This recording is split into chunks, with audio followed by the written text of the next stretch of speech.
And so this priest is balls deep in this guy, wearing a rabbit fursuit. And honestly, that's how I learned the true meaning of Easter.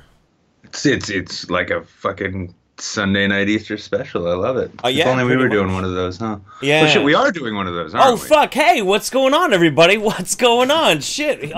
Here we are. We're in our new fucking studio. I'm Jeff Holiday. This is Wizard of Cause. Hope you guys enjoyed that throwback to your days of popping that candy fucking ecstasy in the club and raving your fucking dick off. We are the YouTube Saints. How you doing? How you doing, everybody?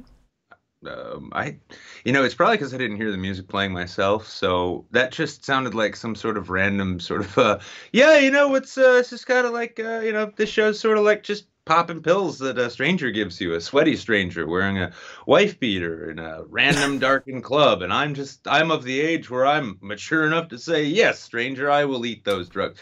That But is apparently, correct. I guess you were running some serious beats. Who were we playing tonight? We were playing. Oh fuck! You're gonna make me look that shit up, huh? You're the one who Motherfucker. put it up.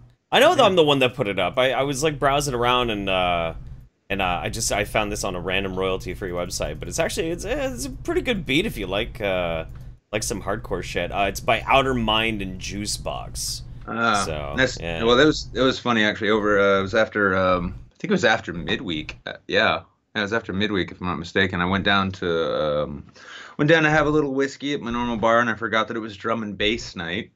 And I learned pretty quickly that that drum and bass at high volume is a fucking magnificent laxative. It is. Yeah. It's like do. I need to shit. Yeah. Really bad. I need to eat more than just burgers and pizza. Apparently, shit. Yeah. So no. It was, so I guess we'll spare the audience that unless like there's a whole lot of constipation going on in the Discord, in which case we'll just we'll just hit him up with some of that good old D&B shit, you know. That's right. That's right. This is the new studio space, freshly designed from scratch. I am way the fuck over than I should be. What the fuck? There we go. There we go. I can stretch. This is nice. Just like it's good. It's like working with a real studio. It's like we're taking the show seriously after a year of pretending that we were. That's good, yeah. And I'm glad we could do it. I'm glad we could like roll this out on this most holy of days. Happy Zombie Jesus Day, everybody. Just happy Zombie Jesus. I'm just April Fools. I don't give a fuck. I didn't get any Cadbury eggs, did you? No, I got no fucking Cadbury eggs. No, it was very bothersome for sure. I mean, I was reaching up in every rabbit I saw, hoping to get some kind of candy out of them. But I mean, the little fuckers just kept running. And all of a sudden, animal control comes around, and it's a big nightmare. So we're gonna have a lot of fun tonight. It's gonna be a great fucking show. We've got PoorOldKilgore coming on. And first female guest ever. Thank fucking God we finally have a female guest on. I mean, it's about time. Yeah, I was starting to feel pretty misogynistic there. You know, I was starting to feel like I was wondering. I'm like, do we just hate women? No. But yeah, so PoorOldKilgore is going to be joining us when she makes it back to her desk. So if you notice us dragging out a segment or two, you know why. Also, because it's just funny to do that sometimes. Yes, make you wait. Make you all wait. And if you know PoorOldKilgore, you know you're waiting for quite a sight, if nothing else. That's true. Yeah, no, she's great. I've been actually watching her stuff for a long ass time. Yeah, I think I came upon her via Twitter, just tweeting out her hardline atheist shit there, but then it's like, then I checked her channel out, and it's like, yeah, this is a respectable ass channel, and I'm surprised it's as small as it is. So let's see if we can change that up when you guys get a chance to listen to her here live on the Saints. You'll just fall immediately and go and hit that subscribe button and that useless bell. It does nothing. It does absolutely fucking nothing. Yeah, well, okay.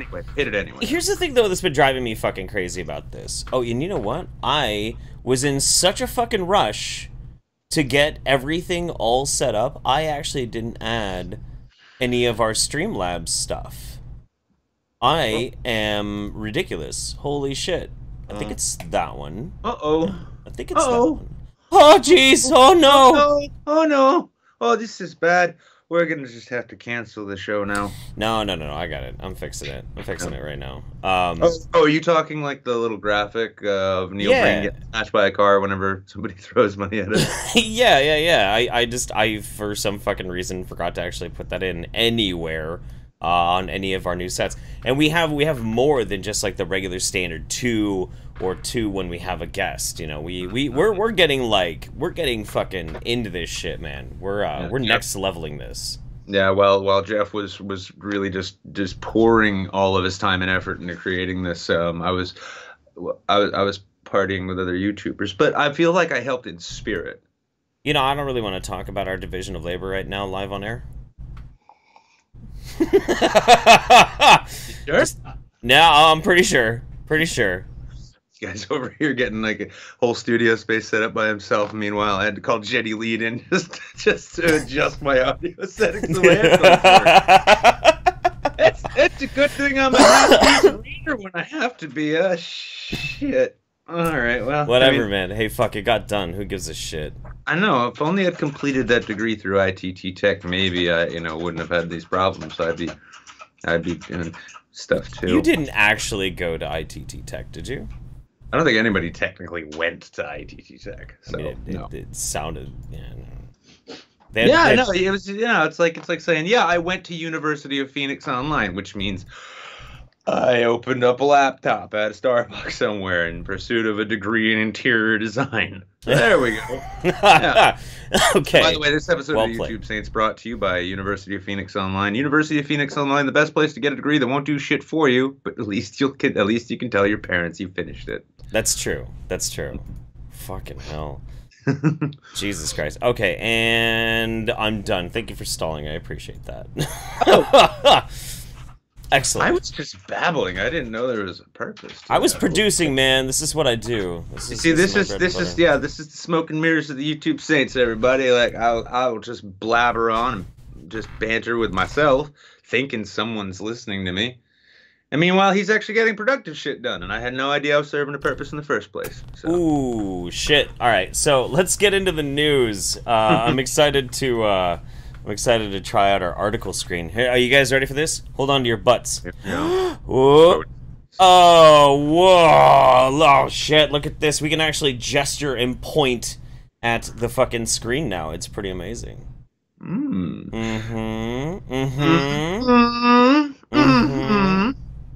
So, get this shit out of the way. I can't see where it is. All right. Yeah, I'm waiting to see what happens. Yeah. Oh, it's up there. Of course it's up there. I'm sitting right here. I should be able to see that. Yeah.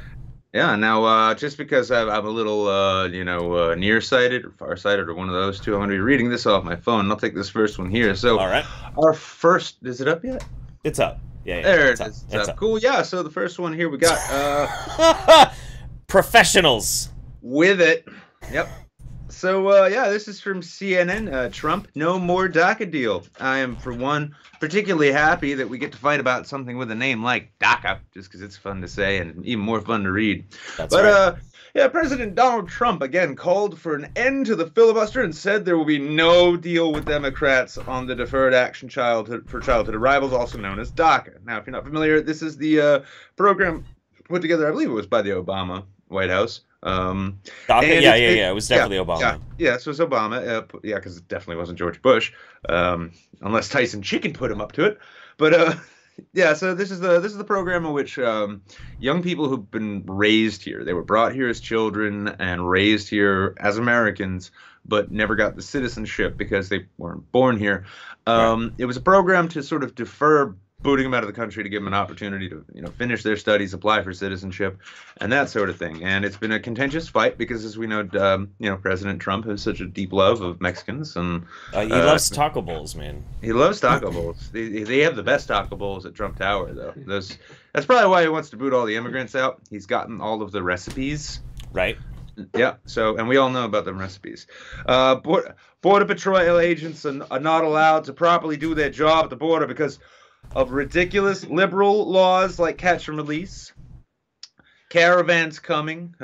Getting more dangerous. Caravans coming. Republicans must go to nuclear option to pass through tough laws now. No more DACA deal. Trump tweeted Sunday morning. Because in the dignified and respectable fashion befitting the office, domestic and foreign policy are now all announced via Twitter. Yeah, no, I've noticed that. I love the future. In 2 more tweets Sunday morning, Trump threatened... Oh, good! More tweets! Oh, good, yes. Trump threatened to dismantle the North American Free Trade Agreement, NAFTA, which she calls Mexico's cash cow, if the country doesn't reduce the flow of immigrants coming across the southern U.S. border. Now, I will say it's a kind of funny thing, because this is also the nature of the Trump era.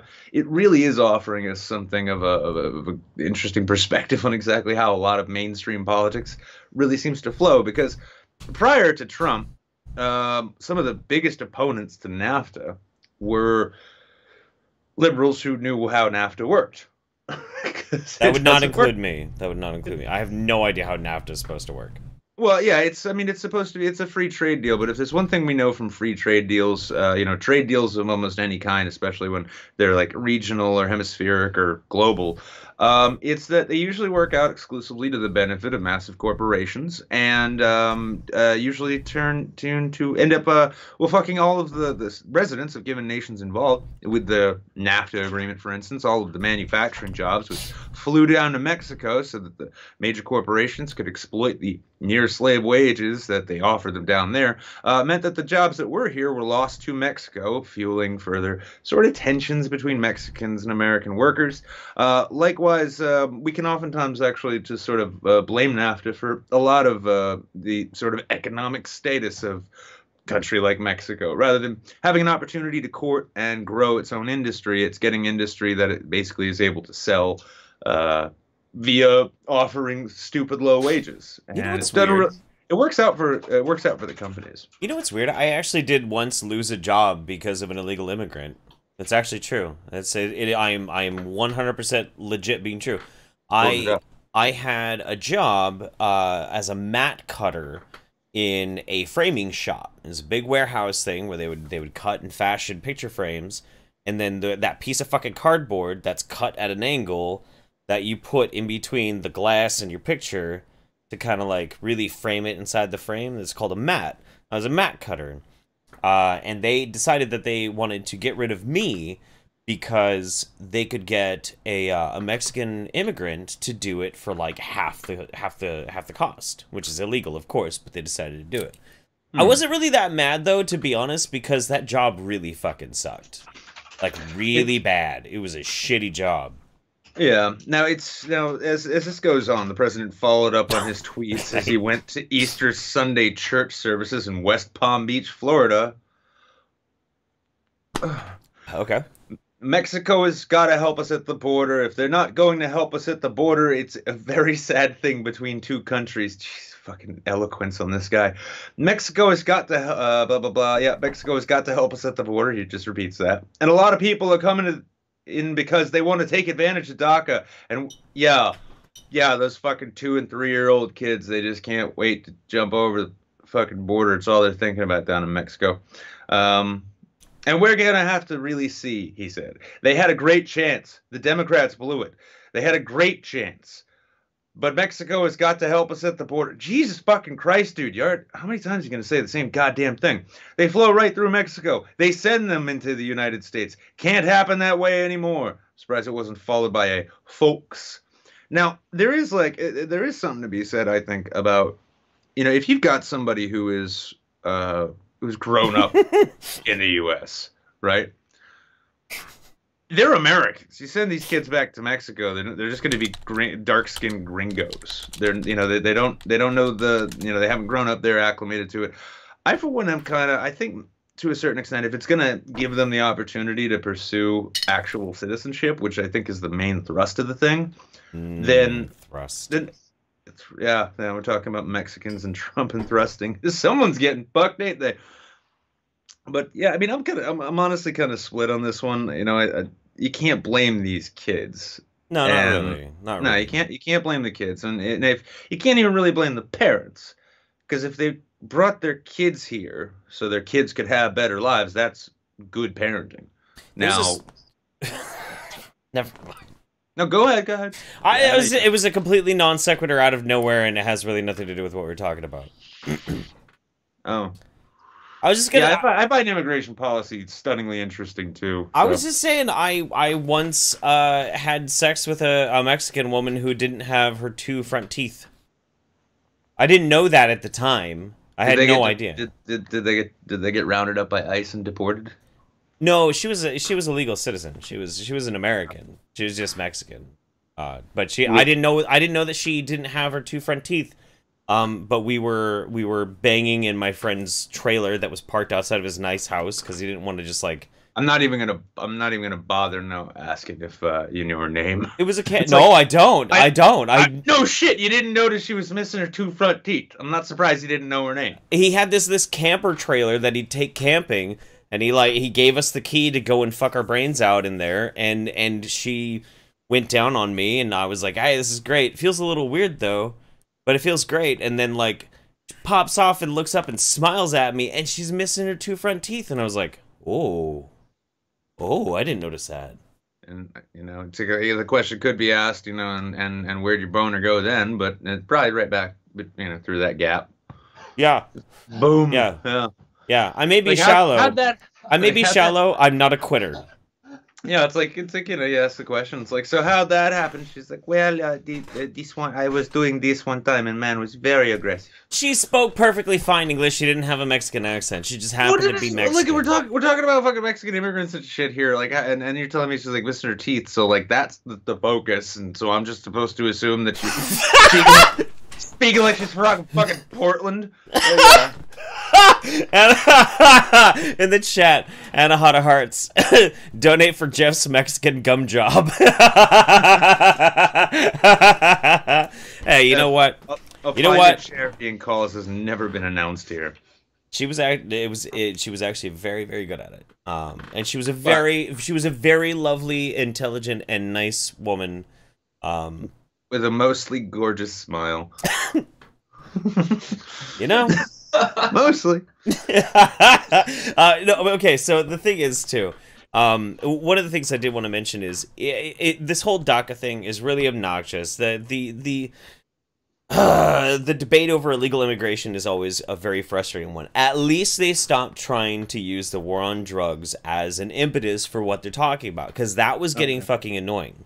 It's only the most naive people who think that border control is actually going to stop illegal drugs. If you think that, you're extremely naive. That is not going to happen. Law enforcement. I mean, when I was, you know, I studied criminal justice. Every single one of them, the instructors, professors, when we get to the topic of drugs, would talk about the concept of escalation, and they would talk about how law enforcement is generally actually on the perpetual game of catch up. So it's one of these things: you shut one drug tunnel down, there's already 3 more that have been dug and are in operation. And then as soon as that one goes down, they make a point to dig 4 or 5 more.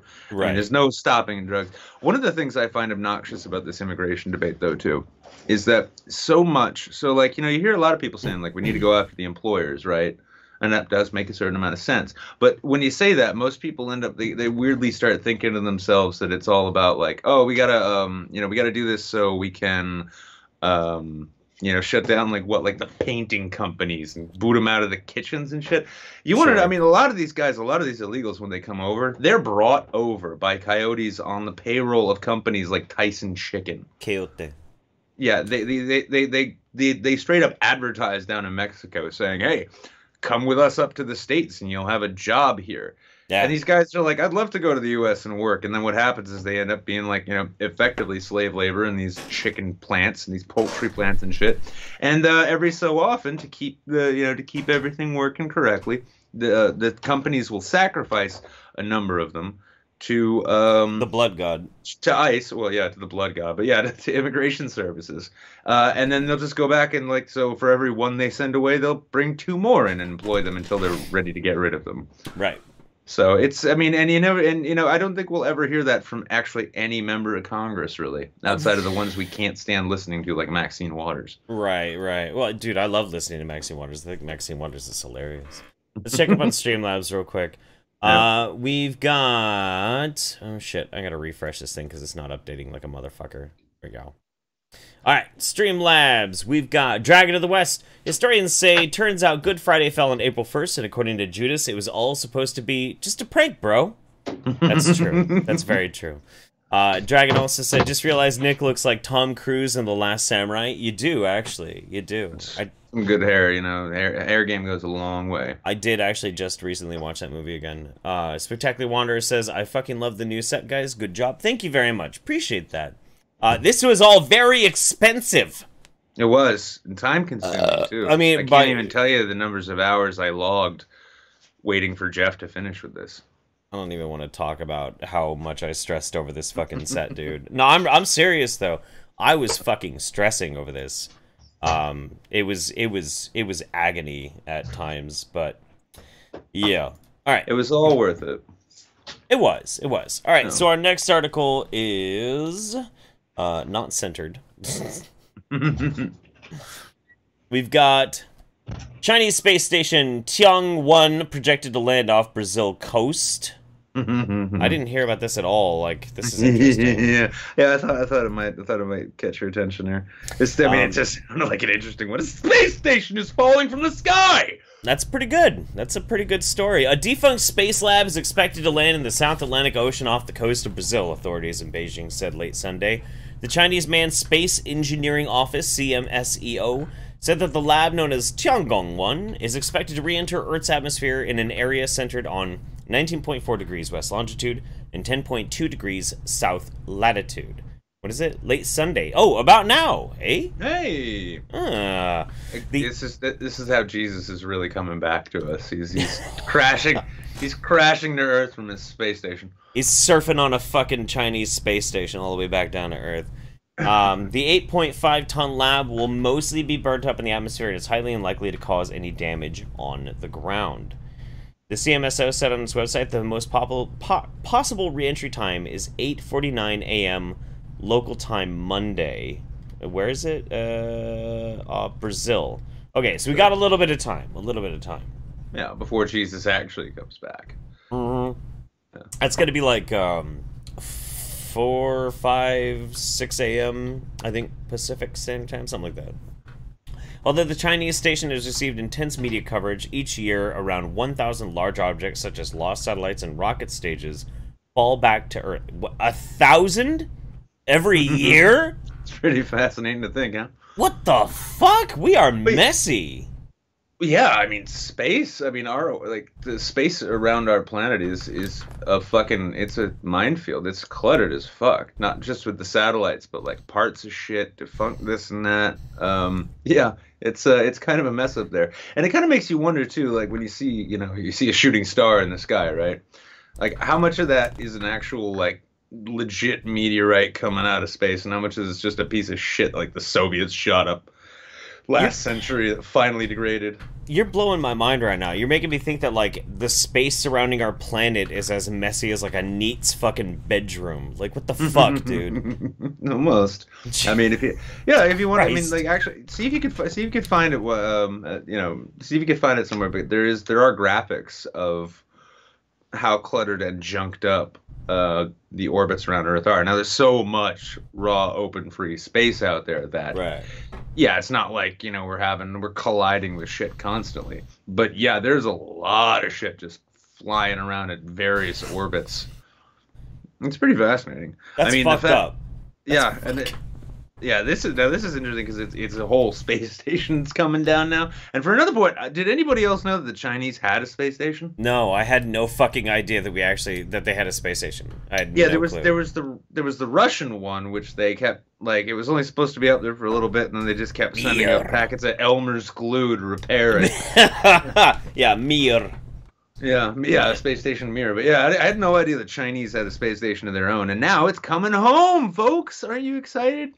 So all of our subscribers in Brazil, go check out the beach, see if maybe you can get yourself a piece of authentic Chinese space junk and not get hit by it. It's going to be radioactive, actually, so probably don't do that. No, don't do that. No, don't fucking touch. Do not touch things that come from fucking outer space. Do it. You Cosmic just fucking rays, listen, dude. It's like a wet cell phone. You just put it in a bag of rice for a few hours. It'll be fine. Nope. That's not how radiation works. Nope. No, no, sir. Bad idea. Do not touch space rocks. Bad fucking idea. Space rock. How else am I gonna get goddamn superpowers?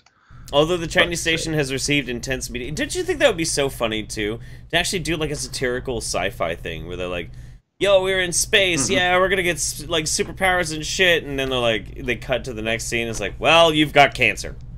I think I've seen that somewhere. Yeah. Yeah. Like you were hit with a massive dose of radiation. What's my superpower? Limited lifespan. Yeah. Crippling I hope you're agony. not attached to your teeth, because they're not going to be attached to you for very long. Yeah, bad shit, man. Bad shit. Space is not helpful to life.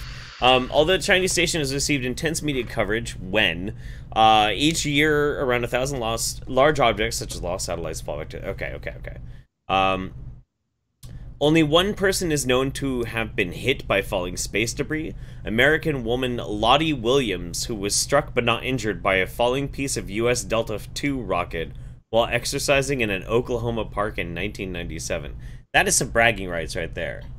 I thought you were gonna say like American Delta flight. Well, I heard. Like, I know she was hit by a Delta flight. Not a flight attendant. No, the whole plane. They can't keep getting away with it. These fucks in Delta, man. Damn you, Delta! Damn you! That's the most excited I'll get tonight. Don't worry. And I mean, her name was Lottie. You know that this is like a little old lady, and she got fucking. She likes to party.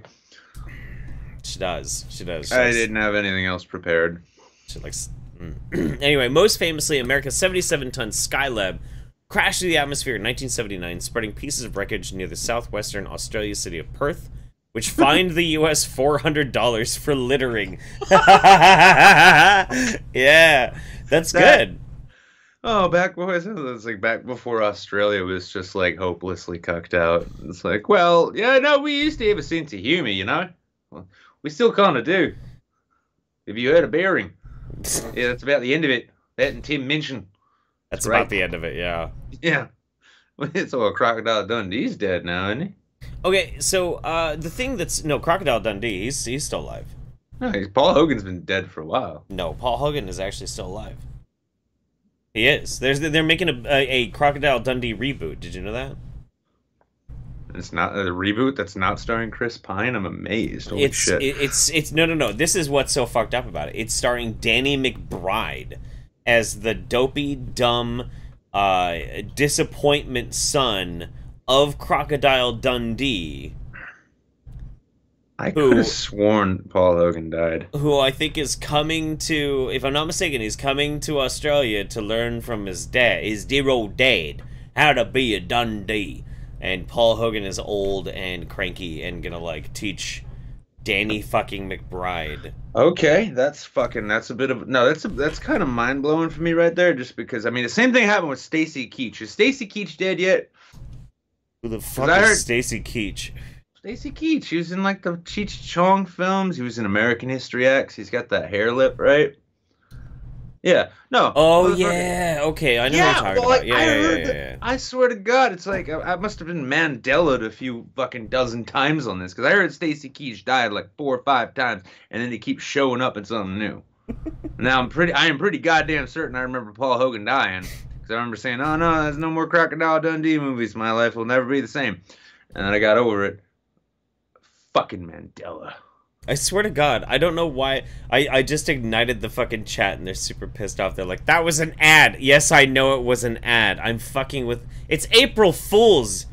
Jesus Christ, everybody. What was an ad? The Crocodile Dundee reboot. It's not actually happening. It's not actually happening? No. No? Yeah, I think it is a prank. It's totally... Well, no, I mean, it's gonna happen. I'm pretty sure Edgar Wright watches this show, so he's probably furiously at work on the script right now. Although, since it's Danny McBride, I'm actually gonna say no. It's gonna be James Franco who does it. And you're gonna know because it's like, you'll tell that there was effort at the beginning. Yeah. At the beginning. So one thing though that I wanted to point out real quick before we move on from this story though, the Chinese space station, it's the size of a city bus, and that's it. It's not big. It's not big at all. It's very tiny. Well, the Chinese aren't known for, I mean, being large people. It's probably all they needed. Although that is a very communist sounding space station when you think about it. It's like, what is it? It's a capsule. We send people up there and they don't die for a while. That's a space station. Yeah. Yeah. Sounds about right. Fucking Jesus. So, we want to move on to the next one yet? Shit prank. Fuck you.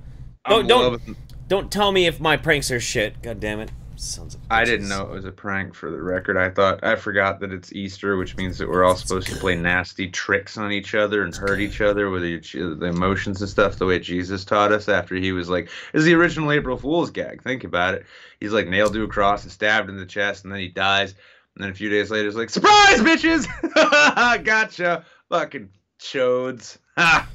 So, RithZX donated, look up Kessler syndrome, get space messy enough, and it'll literally be impossible to launch through the debris for possible hundreds, maybe thousands of years, depending on orbital altitude.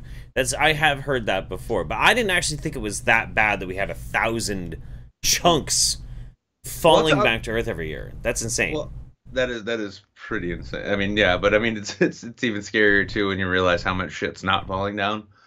I'm gonna let's jump into this next item, and while I read through this, if you can see if you can find like the orbital patterns around Earth, because it's pretty insane. It kind of looks like a cloud. Wafflethorpe says probably won't be any debris from Tiangong 1 hitting the ground. The station was likely orbiting inside the Van Allen belt, so it won't be radioactive. No danger. Pick up those Chinese space rocks. I know things about space. I like space. Space, glad you do, tune it. If it's not inside the atmosphere, it still can be bombarded with cosmic rays. Don't fuck with me on this, Wafflethorpe. Yeah, but cosmic rays aren't like, it's not like it's zapped and then suddenly it's full of radiation like it's Bruce Banner. I mean, cosmic rays can fuck shit up, but it doesn't necessarily mean that they impregnate everything they touch with radiation. You might have seen some of those photos of like where the rays penetrated through something, and you just see these like stripes of like material where it was dragged out like it was some kind of weird ass gunshot thing. It's pretty neat. Space is fascinating. All right, I love space. Read the next article. Fuck it. This one was fun. I found this. So yeah, this is a fun one. Came out March 30th. Came out from this week. No more pain for Philippine devotee nailed to cross for a 32nd time. That's right, Jesus. You got it once, and that was too much. This dude in the Philippines done it like 32 times, and he doesn't even feel it anymore. He's like, nah, bro. Get on my level. Get on my fucking level. Get on my level, bro. I mean, it's like, you know what? I'm looking at this picture of him. I kind of wish he had like big gauged ears. He'd be like, nah, bro, I've been into this shit for years, dude. Like, yeah, my mom can't stand looking at me anymore. And it's great shaking hands with people. So, yeah, Ruben Enaje, 58, who is portraying Jesus Christ for the 32nd time, grimaces in pain as he is nailed on a cross.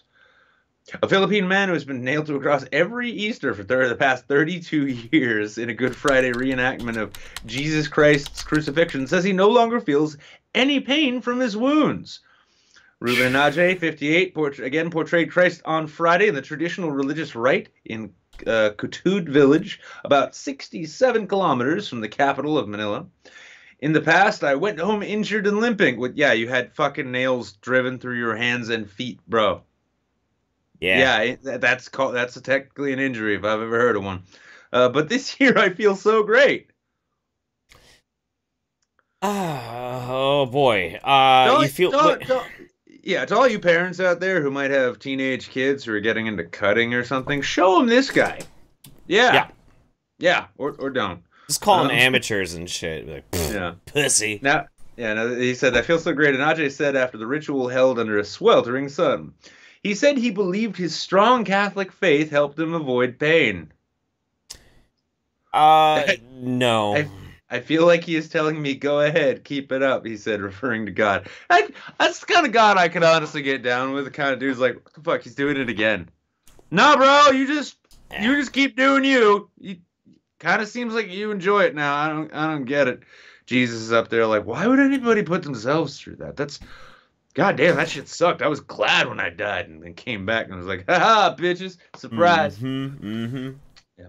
Now, I just love that. I feel like he's telling me, go ahead, keep it up. Depends. It's like, it's like, go ahead, buddy, keep it up. Or is it like, yeah, go ahead. How does he actually get, like, nailed, though? That's what I... Do they actually pound it through his fucking hands? They do, don't they? Yeah, no, they do the crucifixion thing. Now, I mean, I for one, I mean, Jesus was a carpenter. I've known lots of carpenters. I'm pretty sure if Jesus had his say, if they were doing this, he's like, well, guys, I know you're gonna keep doing this, but for fuck's sake, can you just get a nail gun already? Yeah, yeah. I imagine, like, the tapping of the fucking hammer has got to be the worst, man. Well, apparently it just tickles after you've done it 32 times. Like, I wonder if it's actually just because he has like holes, just permanent holes. So it's basically they're just fitting a peg in there. Right, like, right. They're just wedging yeah. it in and shit at this point. What's so weird to me about this though is like, okay, so like I am definitely not an anti-theist. I'm really not. But the thing that drives me the most crazy about this is, was it the whole point of it was that Jesus would suffer so that nobody else had to? So then why are you willfully suffering, what, in like tribute or something? Is this like a Jesus tribute band or something? Yeah, it's a fucking, yeah, that's all it is. It's kind of like when you go and catch that local Kiss cover band, you know? Yeah, yeah. Same thing. Same fucking thing. Whatever. Yeah, I mean, it is truly bizarre. But I mean, then again, I mean, the kind of sects that have popped up, and we're not going to spend the whole time bashing religion because we've got an anti-theist coming in as a guest to help us out with that in a minute. But but I mean, what is it? There was a girl I knew in high school, and her family were Jehovah's Witnesses. Yeah. And above her parents' bed, there was this big handmade wooden plaque that read, "To suffer in life is to prosper in death." Oh, okay. How very Mother Teresa. That's interesting. Well, Mother Teresa was fucking horrible. I mean, yeah, but, yeah. She was. Actually, no, that is actually very much Mother Teresa. It's like, you must suffer, otherwise you will never get to heaven. Because that's what God loves. Is he's like, well, I let you kill my son, so you'd all be absolved of sin. But he loves pain. But you know what? I kind of like. I'll be honest, when you guys keep like hammering nails into each other and shit, or butchering each other, my dick gets kind of hard. I'll be honest with you. But this is God's dick we're talking about, so it gets hard of its own accord, and no one knows the reasons why. But and Ajay said he felt strong enough to perform 2 or 3 more crucifixions until he turned 60. And Ajay was among 3 devotees nailed to wooden crosses in the village on Friday, including a woman taking part for the 7th time. Actors wearing Roman soldier costumes attached the devotees to crosses by hammering 2-inch nails soaked in alcohol. So I'm glad they're avoiding infection at least. Soaked in alcohol through their hands and feet and hoisted them up in a field packed with domestic and foreign tourists. Sick fucks. I'm sorry. It's so weird. It's weird. I'd have to go and watch it myself, but all the same, that's a weird fucking thing. The Catholic Church in the Philippines tolerates the ritual, but says it does not support such a gory display of devotion, describing them as a misinterpretation of faith. When the Catholic Church is telling you you're going too far, maybe it's time to, like, take a page from the Catholics. Many Catholics in the Philippines perform religious acts of penance during the Holy Week of Easter as a form of worship and supplication. Some believe penance cleanses sins, cures illnesses, and even leads to wishes coming true. Anything to add, Jeff?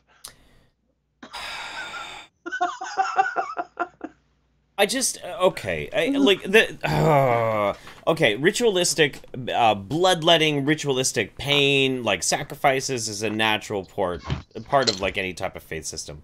You are fucking up my studio right now. Oh yeah, I just gotta move the chair so I can see the goddamn screen over there. So I'll check and see if our guest has messaged us. Oh, she's ready. Oh, okay, cool.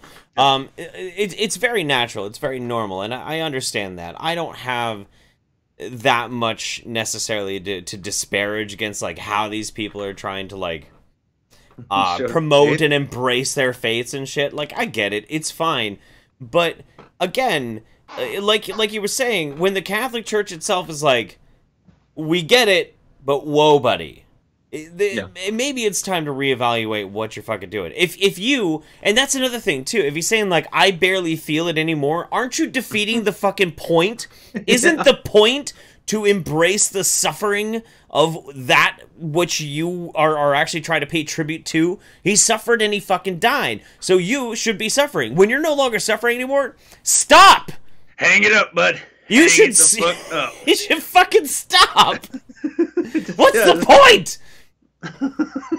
What the fuck? I thought that'd be a nice little odd story to round out the news with, given this high holy day in which we're supposed to like hunt for eggs in Jesus's bum and hope that a bunny comes back to life. Giovanna Liviana says Stacey Keach was the head cop in Up in Smoke at the start of the series. Mike Hammer.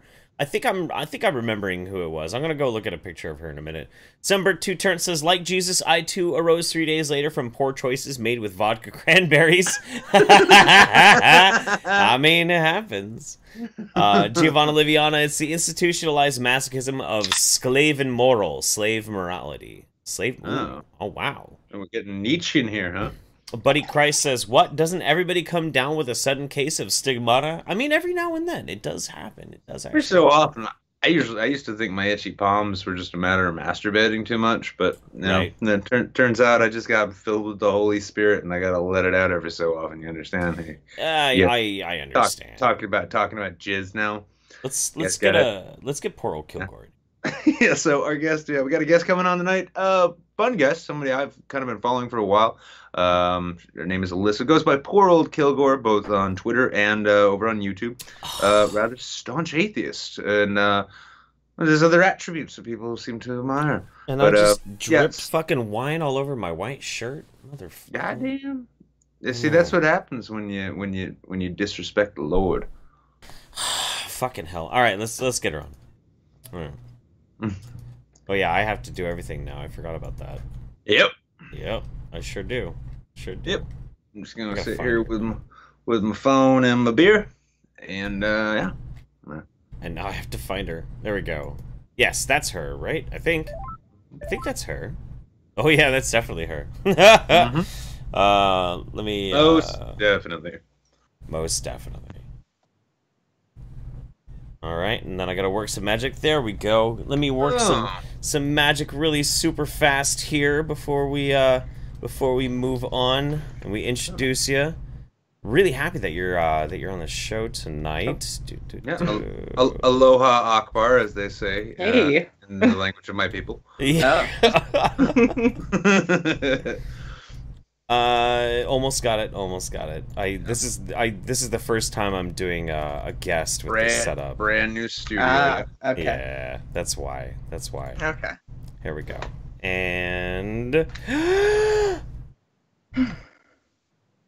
transition. Shunk, shunk, shunk. There we go. Everybody, welcome poor old Kilgore to the YouTube Saints. How you doing? Hello, doing good.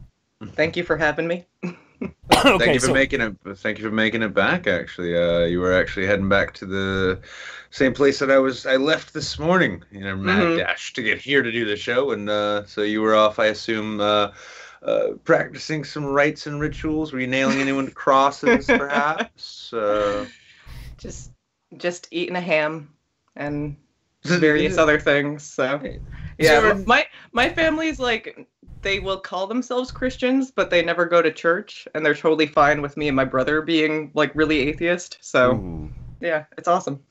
Is it like a Pascal's Pascal's razor, right? No, Occam's razor. Yeah, no, Pascal's wager. Yeah, that's Pascal's right. wager. One of those things like, we're kind of Christian, I guess. Just in case. Yeah, kind of. I think so. Like my mom, like they're both like Lutheran, so yeah, that's why I easily became an atheist, because Lutherans were like, "Hey, you should read the Bible for yourself," and I did, and it just didn't stick. Really must have sucked growing up. Anytime they tried to like leave you a note, tell you to clean your room or something, it's nailed to your bedroom door. What the fuck, Mom and Dad? Yeah, no, I'm happy I had like not so religious parents. They're like the buffet Christians. So. Oh, that's good. Yeah. No, I did not have the pleasure of having very understanding parents. They were well, my dad was never really a super religious guy, but my mom took a lot of a lot of comfort in knowledge of the Lord. So that was just kind of like the, you know, I think that's pretty true across most American families. But I was curious, where did the name PoorOldKilgore come from? I'm a big Kurt Vonnegut fan. Okay, I knew it. I fucking knew it. Yeah. Only tattoo I've got. So I have a Vonnegut tattoo too. So it goes. Do you really? Yeah, so it goes. Yeah. I got it over my heart. I have the little cherub from Billy Pilgrim's tombstone, and then so it goes under it. So that's hardcore fandom right there. That's it. Yeah. It was my first tattoo when I was like 18. So yeah. So when I came to like making up an online name, I'd been using PoorOldKilgore in like various spots before I started my Instagram. So it just kind of happened to fit. So I think eventually on my channel I do want to do some like discussing Vonnegut's works in various videos. I'm not sure about it yet, but absolutely, I'd like to talk about his stuff. So it's cool. It's nice to keep it mixed up like that. I mean, actually, one of the what was it? It was To Be or Not To Be. Was one of the first readings I did on, you know, in terms of like the audiobook style things I do. I've done that and Harrison Bergeron so far. Oh, I love Harrison. Yeah, I love that one. That's like one of his best short stories. It's great. Well, it's great too. Like the length is honestly perfect for like a one take read, which is like what I do, because I'll read something for 20-25 minutes, and if I fuck the last line up, I'm starting the whole thing over again. Yeah, so Vonnegut, it's just the right length to where it's like you start kind of like, oh, okay, I can finish this. I can do it. I can.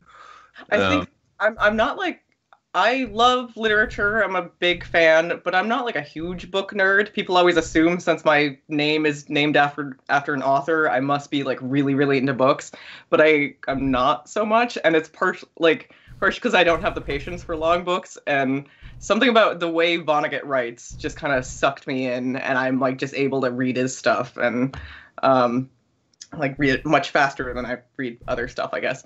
And he's got a really easy style to yeah, just like something about his style just kind of like I took to right away, and yeah. So I just love him so much. He's infectious, that's for sure. I've had people equate Vonnegut's writing to a drug. Like they just can't stop fucking reading him. He's amazing. I've like purposely like held off on reading some books just so I have like future Vonnegut things to look forward to, because like I did have a time when like I just didn't want to stop reading Vonnegut, and I was like, okay, I need to calm down. So I'm the same. I'm that way with Steinbeck. I've read 2 Steinbeck novels, and I refuse to read a Steinbeck novel more often than like one every 5 years, because every book that I've read of his is just, it's transcendent. It's absolutely fucking transcendent. When you find that kind of an author that you love, you know, you don't really want to rush through it. I probably read Cannery Row like 9 times. Anytime I want to like read Steinbeck, I just read that again. I've lost count of how many times I've read Slaughterhouse-Five. It's like a it's like a security blanket for me. I just like feel good when I read it. I don't know why. It's like a book about World War II, but yeah, something about the message in that just kind of speaks to me. I mean, it is an interesting thing though, because I mean Steinbeck's similar in that regard to that. The writing style, it's the direct telling of a story. There's like, there's none of this George R.R. Martin, I'm going to spend 6.5 pages describing everyone's outfit and all the shit that's on the table. I don't understand why people like that stuff. I took like a science fiction class in college, and we had to read the first Game of Thrones book, and I hated it. So I think I read it at the time like when the show first came out. I just was like forcing myself to read it. I was just like, how do people like this? How is this so popular? And I also don't like the show that much. But yeah, I mean, I enjoy Martin's writing. It's just there is so much of that, like, because I guess he's a screenwriter primarily by training.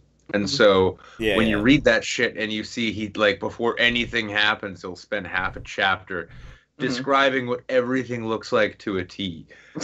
And it's just like, okay, I get it. Okay, up in there. He says lambs. He says frock. Back to why I like Vonnegut so much. His books are usually just like short, and they're to the point, and I don't know, I just like that sort of thing more. So and then you kind of find like a middle ground between those two with Tolkien, though, because I've been reading Lord of the Rings to my daughter. I've been reading Lord of the Rings to my daughter. There's a lot to be said, and he didn't even really class himself as a writer. He never really thought of himself as a writer. It was just a story he was telling. I hate Tolkien. Do you now? What's that? I hate Tolkien. It's awful. I still haven't read Tolkien. I keep hearing he's awful. Don't read Lord of the Rings, but I hear it like Hobbit is supposed to be a good read. Hobbit is great. No, Hobbit's great. It's a great consolidated story. Everything is fucking amazing. It's well paced and everything. It is a good fucking book. But you get into like Lord of the Rings, The Fellowship of the Ring. Oh, it's so fucking dull. But you read it because it is still good. It's still really good. And then you get into Two Towers. I made it like a third of the way through, and I threw it across the room. I'm like, fucking get to the point! What the fuck? Fuck this! I don't give a fuck about the third cousin of the third person of this to the blah. That's why I don't read Genesis, you piece of shit. Fuck off! I don't care! Well, now there's another work of fiction that's worth discussing. The nice Bible. Transition. The Bible, as written by God, and I don't mean Lemmy, I mean the other God. Yeah, that's kind of a laboring kind of read, isn't it? Like, I mean, I think maybe I learned because I read that because I felt if I was going to talk shit about it, I ought to read it. Right? Sure. Yeah. So I read that, and I think it was reading that taught me how to skip the parts in Game of Thrones where it's like, I don't give a shit what like this giant banquet table was filled with and how it was cooked and what everyone's wearing. In the same way I learned, like, I don't need to know all these begats because none of these people fucking matter. This guy at the top and this guy at the bottom, these are the ones the book's about now. Let's move on. Now, I gotta ask though, you ever read Frank Herbert? No, I have not.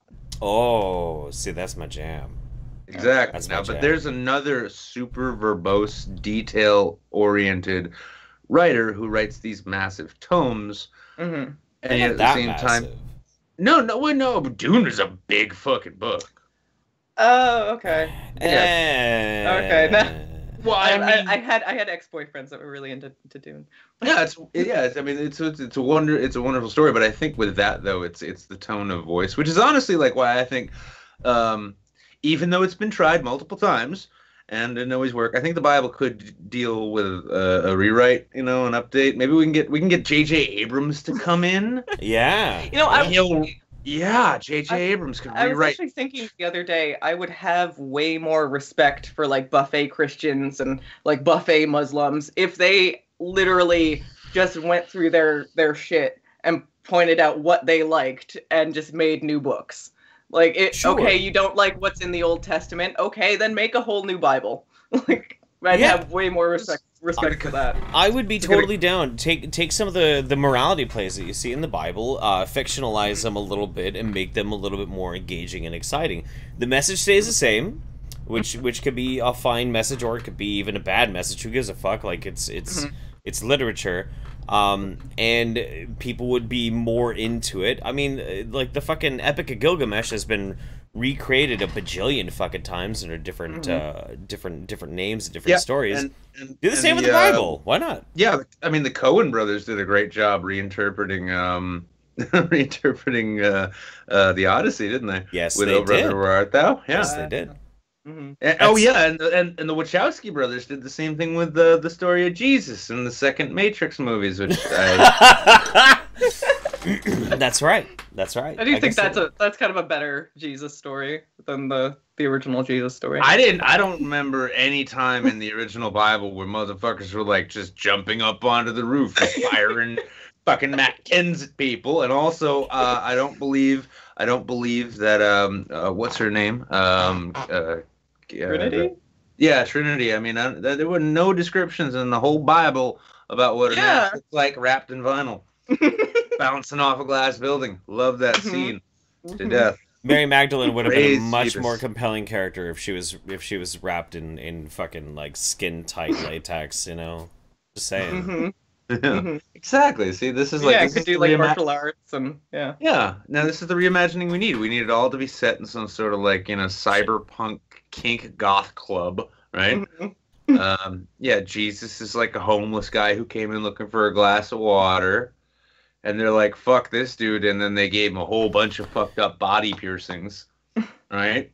Yeah, see, it's coming along. See, this is spitballing. This is how they do. This is how they managed to remake Death Race. Same thing. Yeah, absolutely. And So if there's anything on earth that I think is a fair comparison to the Bible, it's Death Race. that's true. That's very true. So I have to say an apology to our live viewers. I put your name, PoorOldKilgore, into the description, but I did not update the channel link. So if you guys refresh the page, you can go to her channel right now and go subscribe, which you should. She makes some good shit. Makes some good ass shit. Some good shit. But you got to make more videos though. It's important. And you got to get a green screen. You got to make it out of construction paper. Yep. That's right. I actually got a green screen recently, and I haven't set it up yet. I don't know what I want to do with a green screen, but yes, I do want to start making way more videos. So that is kind of that's the fun and kind of scary thing about the green. Not scary, but like it's sort of intimidating, off-putting in a sense, right? Because like. So I got this wonderful setup from a brilliant, awesome subscriber of mine, fan of the channel, fan of the show. Now this was after I constructed that one out of cardboard and construction paper, and that was strictly it worked, didn't it? Yeah, and I mean I put that thing together because and it was a great day. Jeff is like, "Did you get your green screen yet?" And I'm like, "What? No. Hold on, wait a second." So I went down the street and I'm like, I'm going to go get a burger and a beer. And I'm passing by this copy shop and I'm like, do you have any green paper? He gives me these 8x11s, this whole stack of them. So I'm like, yeah, I'm fucking doing this.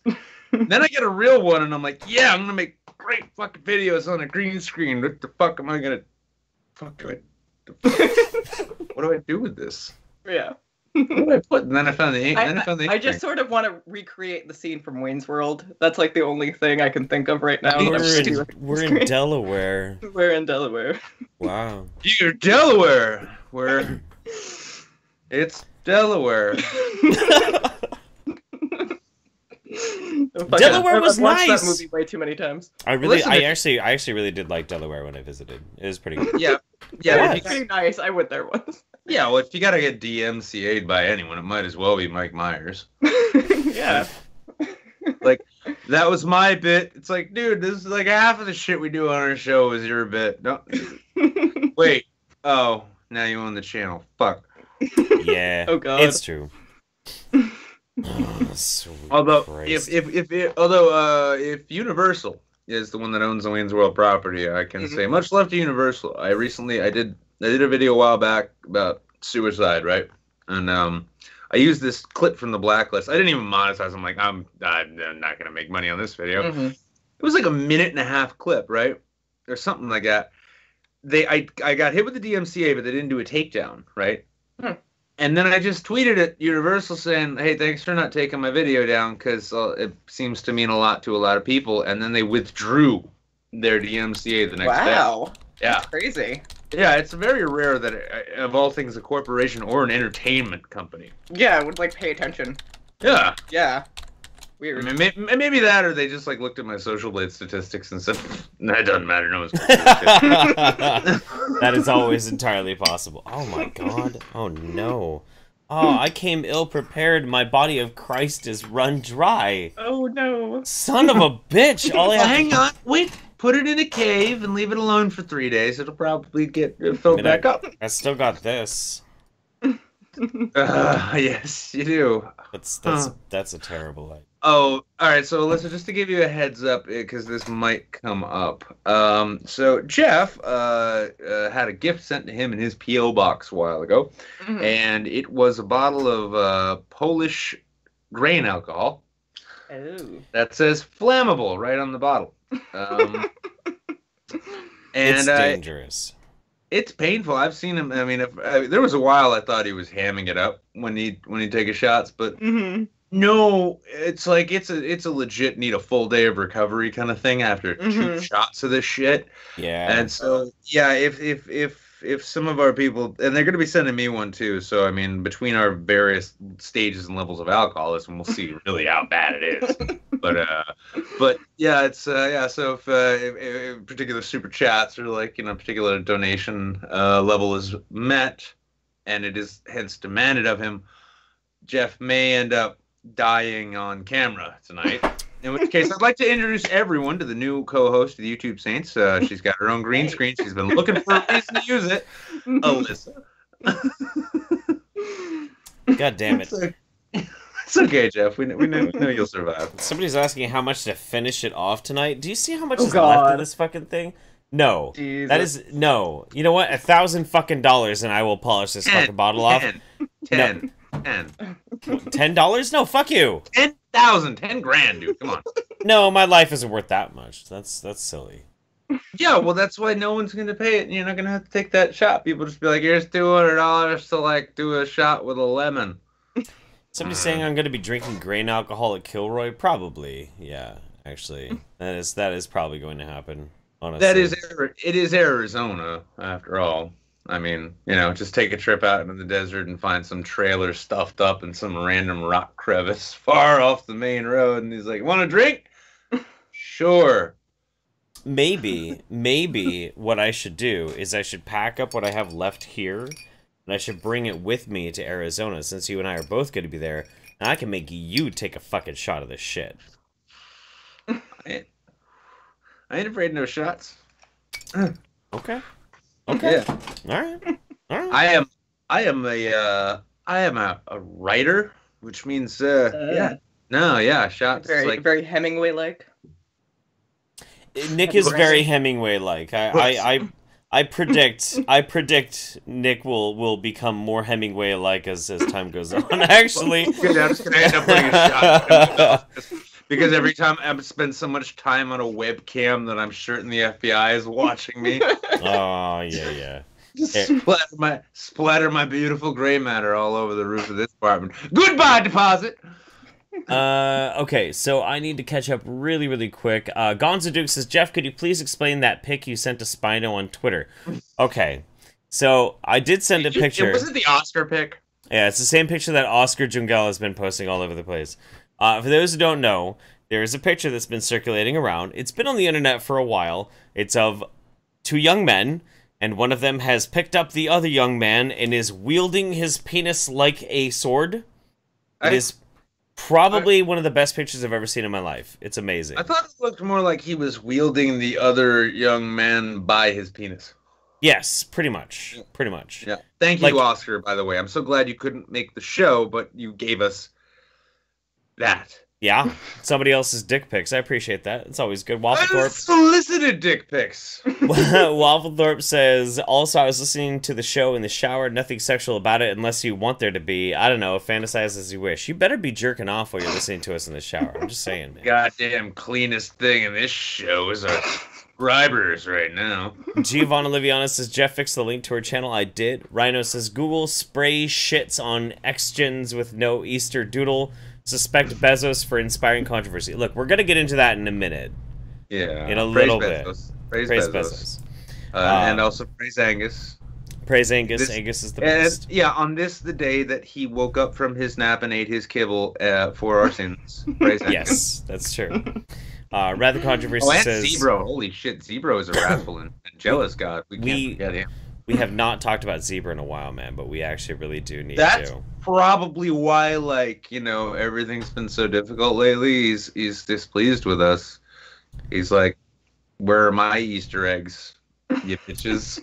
Rather Controversy, Frank Herbert is love, Frank Herbert is life. Damn right, my buddy. And Sergeant Buck says, any thoughts on the works of Heinlein or Dostoevsky? Just finished Starship Troopers not that long ago, and I've since started on Crime and Punishment. That's a good question.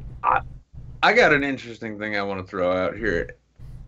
So all these people running around proudly calling themselves nationalists of different kinds, right?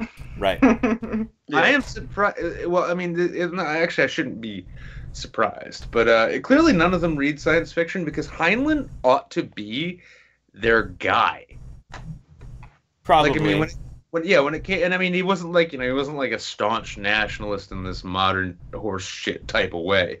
Right. But I mean, all of his work was really geared towards like, duty and when serving the nation and serving the society. And right. there was, I mean, Starship Troopers, if you've read the book, is far different than the film, but the spirit is still there. They just satirize it a little bit in the film, but it is still there.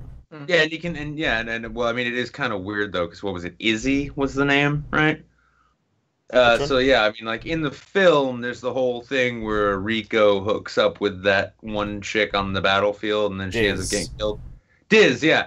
Diz was like a young boy in the book. Now, the sex didn't happen, but like Diz was like a young boy following him around, all like in awe of Rico and shit. So right, and maybe this is something else that these new brands of nationalists can really get down on. It's like, wait a second, if I just think of him as a woman, it shouldn't be a crime. It's weird. I wish you could do like the spiral effect, like at fucking will. I am totally okay. I am totally okay ripping PewDiePie off all fucking day. Oh yeah, absolutely. That's what he exists for. His whole channel is nothing more than an exploitable. Okay, so the thing though that I keep coming back to on this, apparently, and somebody told me this today, that apparently Easter is the holiest of all days for Christians, and I really don't quite understand that necessarily. I think it's supposed to be, but I think Christians don't really take it that seriously. Right. I don't think they do. From what I've noticed as a raised Christian, now outsider in the Christian community, but right.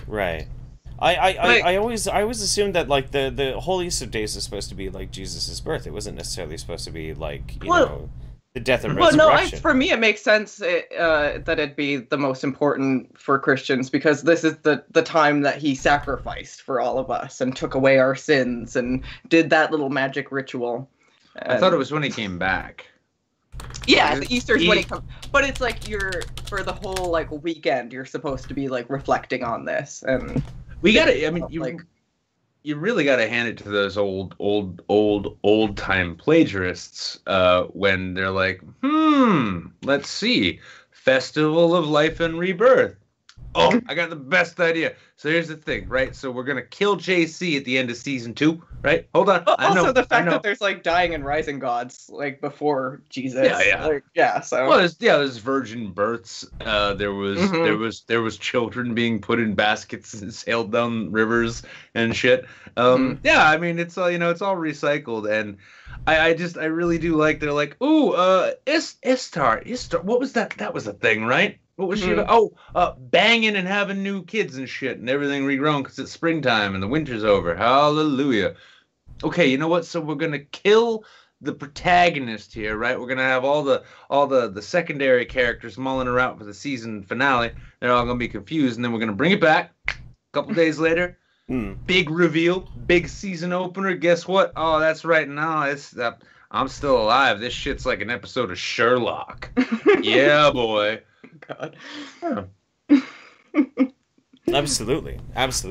I'll be right back. I need to use the bathroom. All right.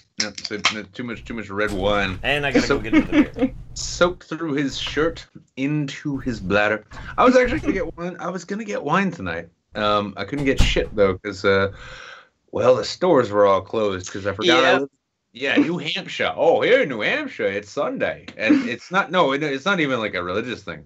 It's just like the blue laws in the part of. You don't have blue laws. We don't have them. Well, what in the part of Jersey? I used to live in Bergen County in Jersey, and it's blue laws over there, and it's like certain things can't be sold on Sunday, and it kind of makes sense. At least like liquor stores like can be open, but they have to be like closed around like 4 or 5 o'clock.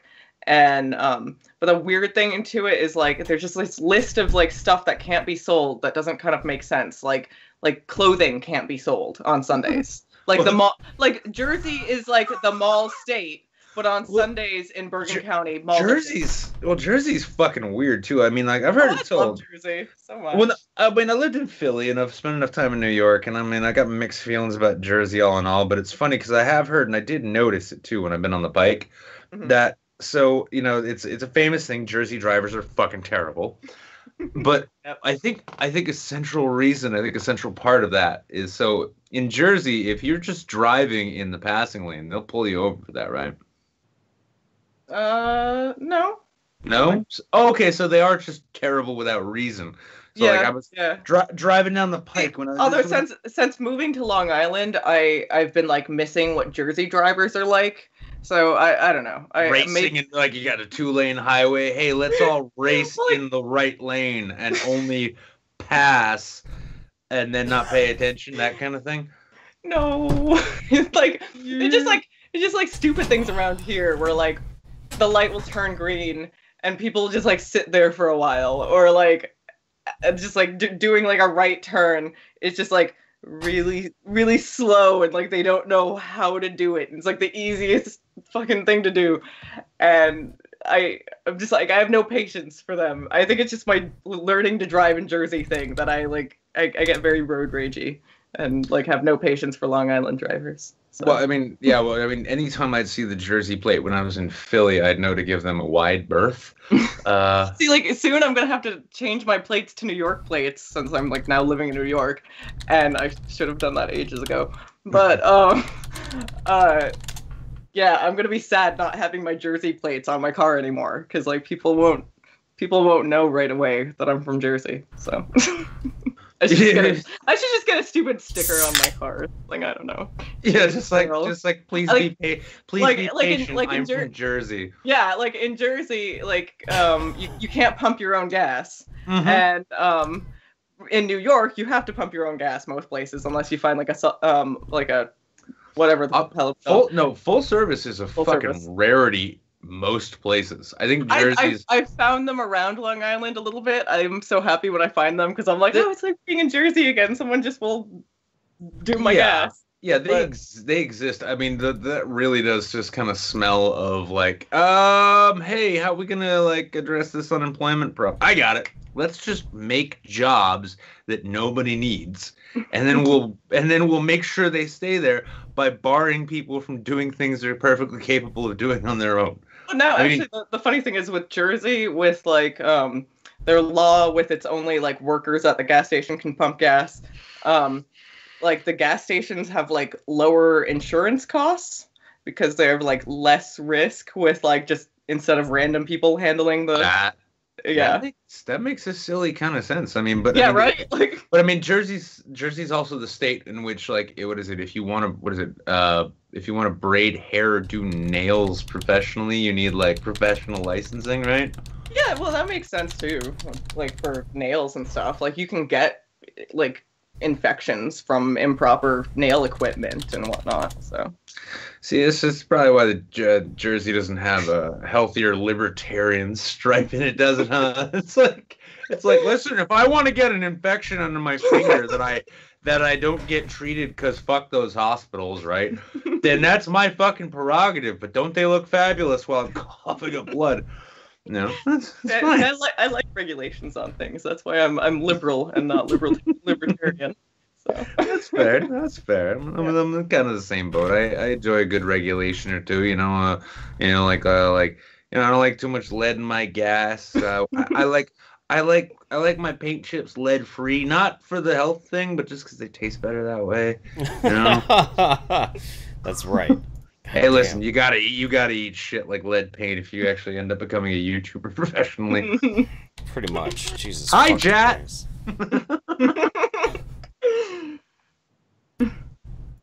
Too fucking nuts, man. Yeah, Disney sorry. Super gets skipped at the end of the first chapter. Oh, sorry. Yeah, no, I just noticed. Oh, okay. Here, let me catch up. It was related to the Heinlein. it was related to the Heinlein thing. I'll catch up with this really quick. Let's see. Oh yeah, so Sergeant Buck was asking about Heinlein and Dostoevsky. Dostoevsky is very much a chore to get through, but his brilliance is incredible.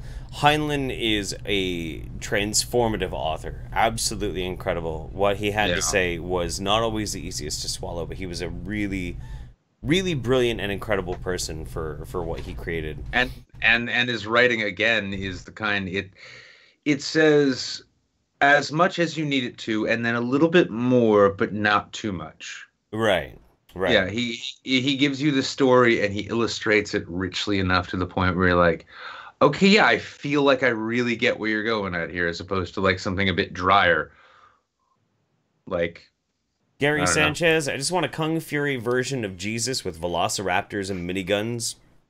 Yeah, no, that'd be good. I'd be down for that actually. I'm pretty sure that's gonna happen. Get Laser Unicorn in on a Jesus reboot.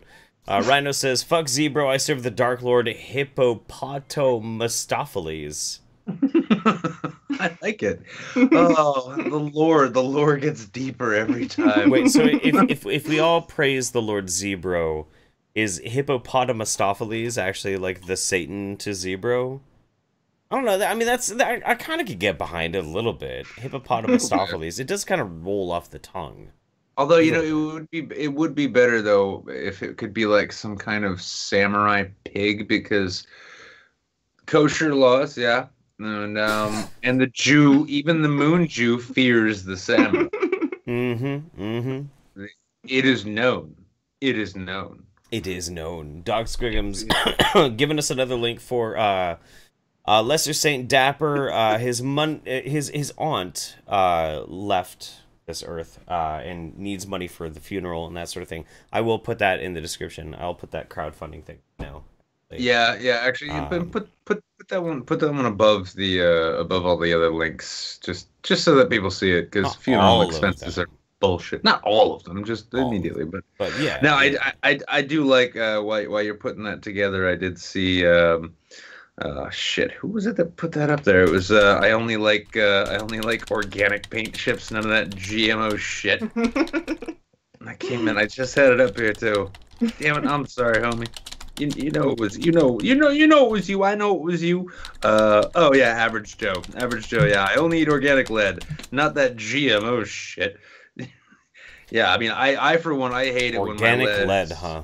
Yeah. Is there such a thing as inorganic lead? Is there? It's like organic salt, Jeff. I mean, it's the best. It's like organic table salt. It's the best thing you can have. Right? I guess. Just roll with it. Fuck. Just roll with it. I'm rolling with it. If we let people keep thinking this way long enough, eventually some of them will speak loud enough to the point where you'll be invited back to Dr. Phil to tell them why they're wrong. Fuck, dude. God damn. I still can't fucking wrap my head around the fact that I was on Dr. Phil. It was the weirdest fucking thing. So bizarre. Speaking of false prophets. Sorry. Just saying, man. It was weird. It was super fucking weird. Being on the Dr. Phil show was one of the weirdest moments of my fucking life. One of these days I'll write my memoirs and everybody will know exactly how insane actually being on that actually was. Like, but I can't say it. He can't say it now, but I mean, I can spill a little beans because he told me a little bit. Now, it was kind of funny because apparently after the show, Oprah showed up just to say hi to Phil, and all of that.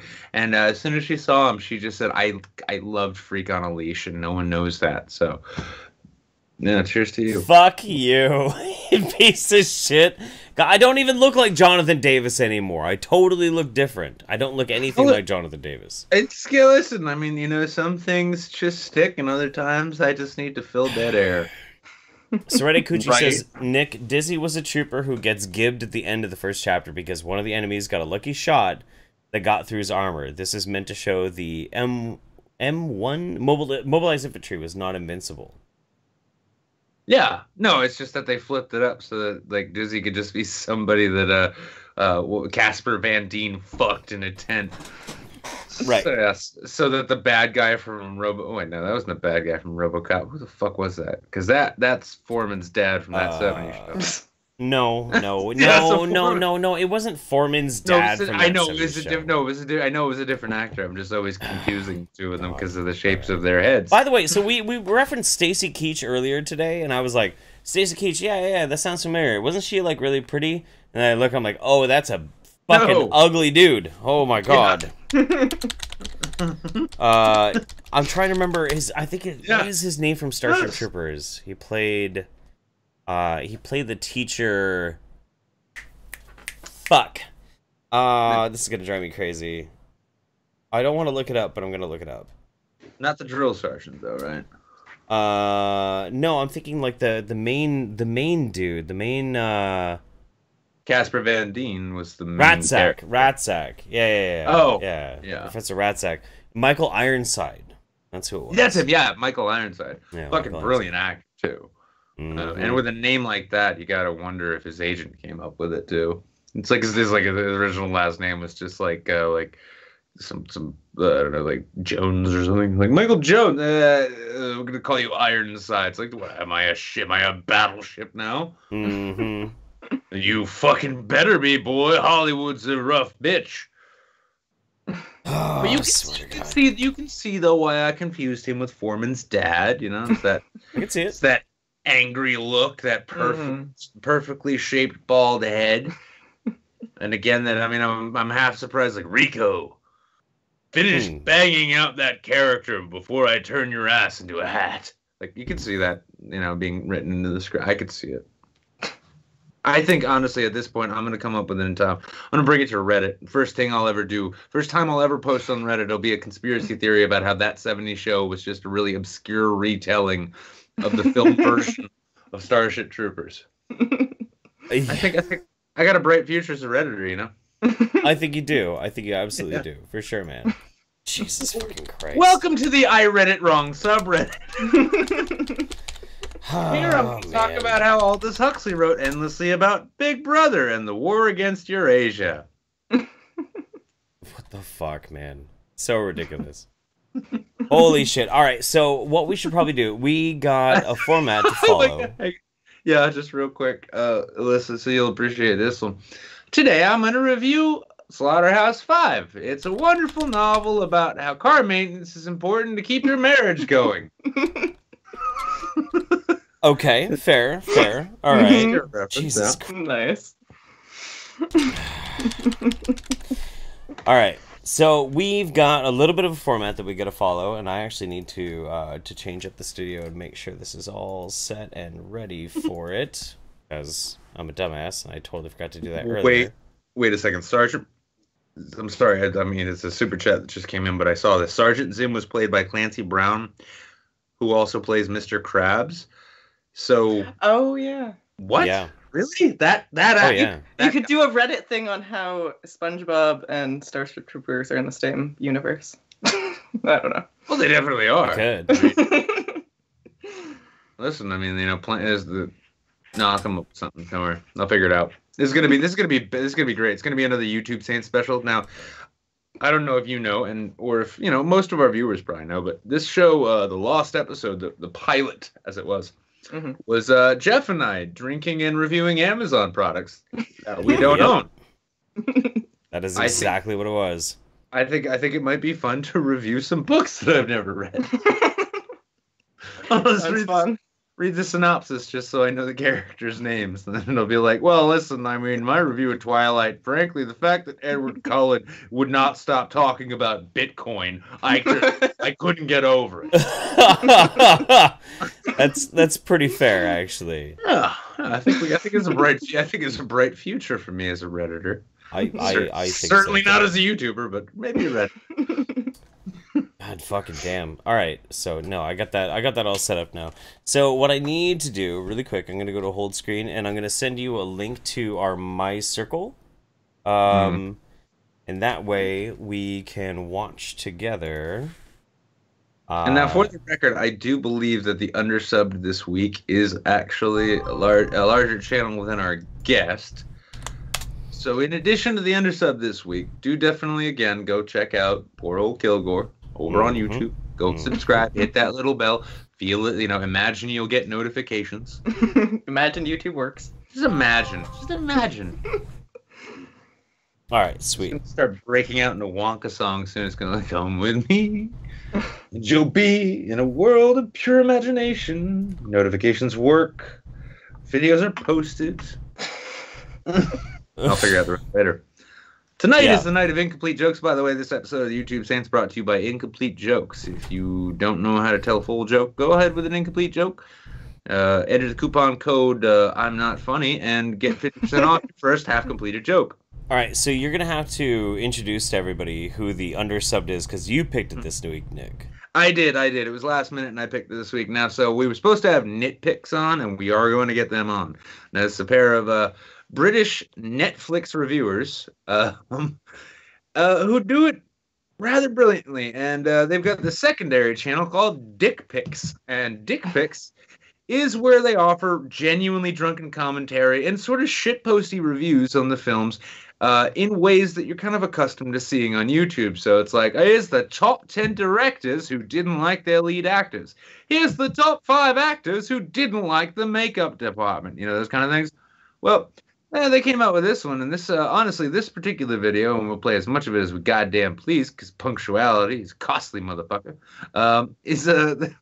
well, this is actually I believe it's the top 10 directors that missed continuity errors in their films. Except I'm pretty sure that they came up with these ones after drinking Polish grain alcohol. It's fair. That's fair. All right, cool. Let's check them out. Who directed the film said that even though he was aware that that fall would have fallen and hurt him and killed him in the movie, he said, you know, it's a kid's film and I don't give a fuck about your criticism. And to be honest, if he had died at that moment, you wouldn't have a fucking movie. I'm directing a pointless prequel for the sake of money, and I don't really care about artistic integrity. Well, thanks for admitting it, you piece of shit director. Anyway, let's move on. Number 8, John McTiernan from Die Hard. During the movie Die Hard, it was really well received and many people liked it. However, as time has gone on, people have noticed a sneaky little plot hole that happens midway through the movie near the end of its climax. You might be asking? Well, the director spoke in the commentary DVD that when this ambulance shows up, he didn't know what to do with it. And then, later on in the end of the movie, the ambulance driver shows up safe and sound at the end. And many people saw this as a plot hole, which he soundly admitted. But what would you rather watch? Bruce Willis fighting Alan Rickman to protect Christmas? Number 8, Michael Bay's Armageddon. Michael Bay's Armageddon is... This is like a frenetic fucking fever dream. What are we watching? What is this? Right? Sure, right? No, these are all of the unknown continuity errors that these two British fellas found while they were really hammered and didn't have the balls to put it up on their main channel. Oh. Okay, so this is them like drunkenly shit posting about movies. Yeah, this is their drunken shitpost. I mean, they're called DikPix, and then they have their secondary channel called DikPix. Now, I genuinely think DikPix is a good amount of fun. Okay, well, no, but I have to ask the question, though, and this might be kind of an uncomfortable question to ask, but I'm going to do it anyway. So after they snubbed us and did not actually show up on our channel, why then are we showing some more of their stuff? They didn't snub us. They just got drunk and passed out. They got drunk and passed out and didn't show up on different time zones. They're like 4 hours ahead. Well, listen, maybe I'm throwing shade, man. I can't genuinely hold them accountable when I was perfectly within my own time zone frame and I still missed Drunken Peasants, right? Right? Mm-hmm. And I mean, at the same time, there's a whole bunch of shows from the first season of this particular show here. A bunch of episodes of YouTube Saints I have no memory of. There's a few. None. Yep. There's a. One day we'll get TJ Kirk on. One day. we did get someday. TJ on. You just don't remember. Case in point. I was talking to him tonight too, and he was confused because I had nuked my old Twitter. He's like, "Why the fuck did you do that?" He's asking. He's like, "So does Nick sober from that last time yet? Nah, he Nope, didn't. No, still he didn't. hungover Fuck, dude. from He it. didn't. Come on, man. It's TJ. TJ doesn't give a fuck, dude. Whatever. TJ doesn't give a fuck about anything. Yeah, well, no, I mean, it was great. So like a week later, he's like, "All right, you want to come on, Drunken Peasants? That'd be great. You gonna remember it? Yeah, I'll remember it. Don't worry. I only pass out listening to." It was funny too. I did honestly like. I was drinking, but I wasn't drunk. But I was just sitting back listening to like classical music, and then I just nodded off. And then I got a whole bunch of messages like, "Oh fuck, what? Aren't you supposed to be doing a show?" And I got all these messages after the show was over, and it was great. Oh. No, that's fine. Everything is fine. But yeah, So DikPix, they found a bunch of really solid continuity errors in these films. I feel. Yeah, not too bad so far. Yeah, not terrible for being really drunk.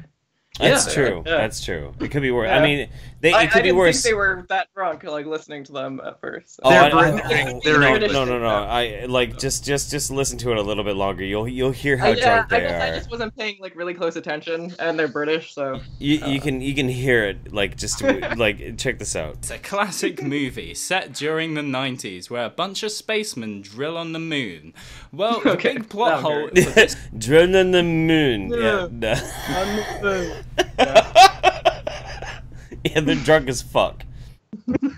Yeah. All right, I love nitpicks, and I do love the second channel DikPix. They are a lot of fun. I like those. Yeah, guys I mean, any shit I talk about them is in good fun, and it will only last until they actually get on the show, which they're eager to get on too. They're like, "Oh, I'm fucking sorry, mate." It is like 5 a.m. for them right now. So no excuse. It's not a real time zone. That's why we call it Eastern Standard, am I right? Mm-hmm. We're the best.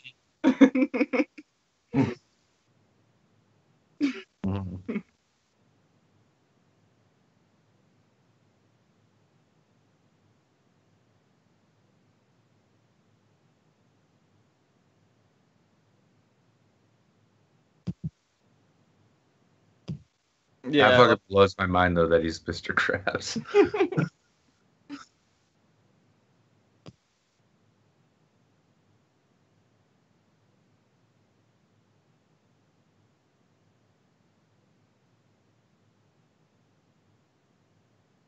That's a really good point.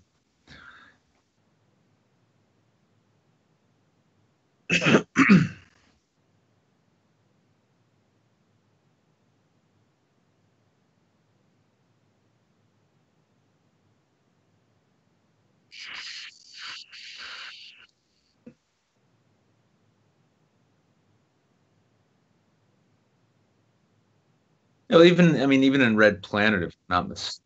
I just realized that whole time I was talking about that, nobody could hear me because I had actually muted in my OBS. Oh, well done. Shattered Right. that fucking Right, format, man. Shattered. Let's take 2 on this. It doesn't matter. I wasn't saying anything important. I was saying, but I do have to read the super chats. My bad. That's what I was talking about. Yeah. Lieutenant was Michael Iron. This is from Dragon in the West. Lieutenant was Michael Ironside. In the book, it's 2 different characters. Also, Sergeant Zim was played by Clancy Brown, who is also Mr. Krabs. Clancy Brown is amazing. Wafflethorpe says, important thing about Heinlein, he really liked playing with ideas he didn't necessarily agree with. A lot of his books have contradictory messages and morals. He's a great example of entertaining an idea without accepting it. Very, very worth reading. And it's true. Absolutely true. Yeah, that was totally an April Fool's joke, and it wasn't actually me just forgetting to unmute myself. Ha! Gotcha! Got him. But yeah, it was funny though. It's been ages since I read it, but Red Planet even had like a lot of a lot of sort of serving a greater good style notions, serving society, especially because like when you're talking about a society that's living in biodomes, effectively, like living on an extraterrestrial planet in that way, and with all the shit that went into it, you can tell he's got some values. And then honestly too, aside from all of the cringy fucking static horse shit you hear coming out of people these days, the concept of nationalism is not an inherently bad one. There's virtue to it. Here's a term people have forgotten about, which it's kind of sad. It's called civic virtue. Yeah. Mm-hmm. Yeah, and that's part of that's basically what service to society effectively is. It's espousing a civic virtue that you were willing to be self-sacrificing in some degree, or just that you understand that there are certain duties that come along with enjoying the privileges and freedoms that your society offers you. And it's like how rich people so many decades ago were cool with paying taxes because they felt like they owed it to society. some, A decent amount, but yeah. yeah. But I mean, you still see this with and it's unfortunate because it's turned into virtue signaling, and it's like if I kind of wonder if we could get to a point where we understand this like a civic virtue signaling. It's like, oh, look how awesome I am, giving to other people and supporting the growth and health and maintenance of society. Oh, here's a virtue signal packet. Oh God, no, well, help us all. But yeah, but then again, I mean, it's hard to tell these days between like shit posts and genuine sentiments. April Fool's Day, I saw it tweeted earlier. Can't remember who did it, but they said that April Fool's Day is rapidly becoming National Poe Awareness Day. And I think that's kind of a true thing, especially because people. Oh, I didn't even know it was April Fool's Day. I didn't even know it was April until I saw someone saying April Fool's Day. Oh, that's right. Yeah, time continues going unabated. Despite my protests. So. Too good. All right, so let's move on to our cringe of the week. Oh shit, where the fuck did it go, motherfucker? Oh, here, I got it. Okay, motherfucker. Okay, let me pull this up. So this, I'm sure all three of us have a lot to say about this. A fucking lot to say about it. So. Our cringe of the week is going to be... Let me do a little bit of producing here real quick. There we go. Let me resize this to here. It's an atrocity, I'll say this much. I mean, I haven't seen shit this bad since Rwanda in the 90s. Dude, I know. Yeah. This is just fucking a tragedy right here. What the fuck? Why am I having such a problem with fucking producing right now? Fucking atrocious. All right, so our cringe of the week is going to be Google snubbed Easter with no doodle for 18th year in a row, Christians say. How long must we go with people not regarding Jesus on his birthday? I don't know. I don't know how long we have to go. I really don't. Happy birthday, Jesus. We love you here at the YouTube Saints, and we are so happy that you were... It's good if it's his birthday. Okay. Well, his rebirthday. I'm running with it. No, there's no going back now. We've already gone this far. What's the article say, Jeff? Okay, so the article... Fucking Jesus Christ. This fucking article... for the 18th year in a row, Google has no doodle to celebrate Easter, and Christians are angry on this holy day. Paul Joseph Watson, InfoWars editor-at-large, tweeted Sunday about Christianity's most joyful day. So Easter has a doodle for every obscure woke person event unimaginable, but nothing for Easter Sunday. James Wood retweeted it, saying they loathe Christians plain and simple. They hate us. We're so oppressed. I love how James Woods, the guy that was like dating like 16-year-olds, like he has the moral authority to speak on how awesome Jesus is. Well, listen, he killed a whole lot of vampires in that John Carpenter film. I'm pretty sure the man knows how to battle that which is unholy. And if there's one thing we can all agree is unholy, it's Google. I suppose. Everyone can be happy with that joke. Margaret's Belly, what a gorgeous Christ-inspired Google Doodle today. God bless, happy Easter. The search giant did find room to celebrate April Fool's Day by inserting a Where's Waldo game into Google Maps. Many took to Twitter with jokes about Google's erasure of Easter, which celebrates Christianity's core belief that Jesus rose from the dead following crucifixion. Lots of users sent snarky tweets showing the blank Google homepage of the day, ignoring Easter. Now, here's the thing. This is what fucking bothers the shit out of me. And I've been fucking ripping up all over the goddamn place today on Twitter about this shit. Like, I am not an anti-theist. I am not. If you've got faith in a fucking God, fine. Great. Good for you. I am not an anti-theist. This is bullshit. It's bullshit. I'm not. I am not. Oh, hi, Jesus. But the thing is, okay, it's very simple. I'm not an anti-theist. I don't give a fuck if you worship Jesus, you worship God, you worship all these types of things and whatnot. But if your faith is so fucking fragile that you get so goddamn triggered by a company not portraying your faith the way you feel that your faith should be portrayed, then your faith is weak. It's as simple as that. I respect anybody having faith in the fucking living God, in Jesus, in whatever. I don't care, man. That's fine. I've got a lot of Christian friends. I'm cool with it. I'm down with it. It's fine. Don't hurt me. Don't hurt me none, right? Yeah, it doesn't fucking bother me. It doesn't fucking hurt me. It doesn't have anything to do with me. I don't give a shit. But the problem that I have is people getting pissy because somebody that has nothing to do with them has their own actual agency and ability to do whatever the fuck they want, choosing not to actually make a fucking doodle? A fucking doodle? About your fucking God? Grow the fuck up! Jeff, clearly you've missed the point here. What's the problem?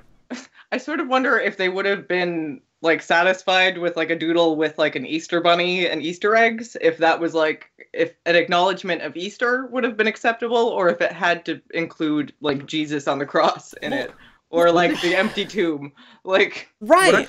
What I find increasingly kind of cringy though, and like, so like, you know, the bitchy evangelical right, who, let's be honest, they kind of well, I mean, there were others before them even, but you know, they kind of set the tone for what the modern sort of social justice warrior type became. This perpetually offended, like hand-waving, fainting couch style fucking offense culture. But I mean, like it does seem by and large a lot of the, like, you know, the old guard Christian right that, you know, when it died out, like the modern Christian conservative, by and large, generally, I don't think they really give much of a fuck.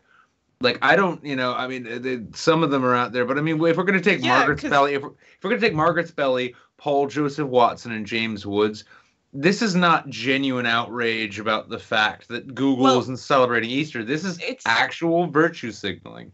I also don't think it's like actual outrage in the fact that like a lot of Christians, like especially evangelicals, already kind of keep themselves away from mainstream culture. So, like, I think they like to point to any time they can go, like, hey, look at the culture not accepting us. So I think I don't think it was so much offense as it was like, hey, look, here's another instance of mainstream culture doesn't like Christianity.